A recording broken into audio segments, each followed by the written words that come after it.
Hello, and welcome to Veda Day 4, the return of the terrible lighting. My name is Katie Westhoff, your host today. Today I wanted to talk about something a little bit different, and I actually kind of wrote something out that I wanted to say.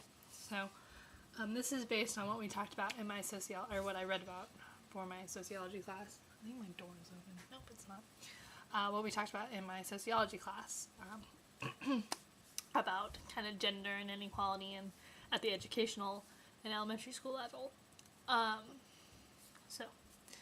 On a daily basis, I tell all my female friends how pretty they look, how good their hair looks, how cute their shoes are, how much I'm jealous of their shirt, all pretty much appearance-based compliments.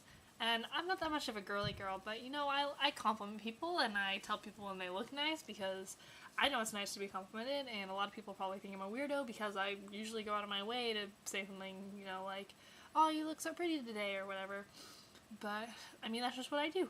And, you kind of notice, men don't really have that same kind of complimenting dealio.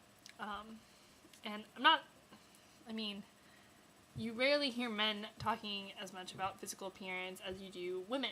And it's clear that in our society, females are expected to conform to this certain silhouette, like bigger boobs, larger hips, skinny waist, thin, tall legs, basically a body type that doesn't exist.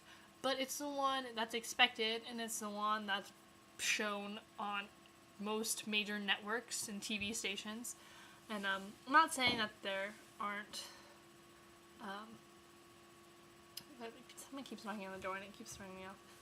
I'm not saying that the macho men and the, muscular guys, don't get their fair share of screen time, but it's way more common to see a chubbier man than a chubbier woman.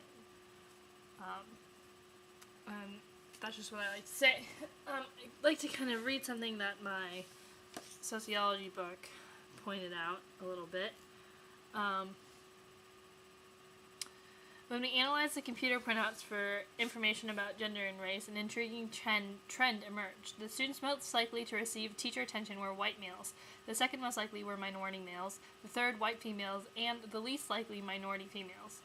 In elementary school, receiving attention from the teacher is enormously important for a student's achievement and self-esteem. Later in life, in the working world, the salary received is important, and the salary levels parallel the classroom. White males at the top, and minority females at the bottom. In her classroom interaction studies, Jacqueline Jordan Irvine found that black girls were active, assertive, and salient in the primary grades, but as they moved up through elementary school, they became the most invisible members of the classroom.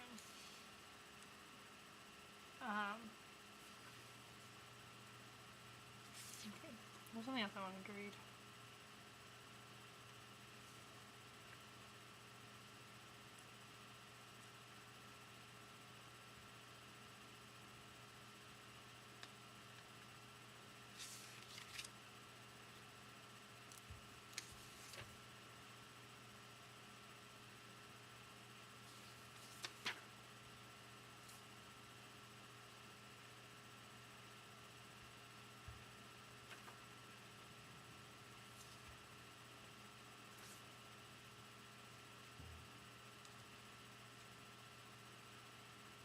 Okay.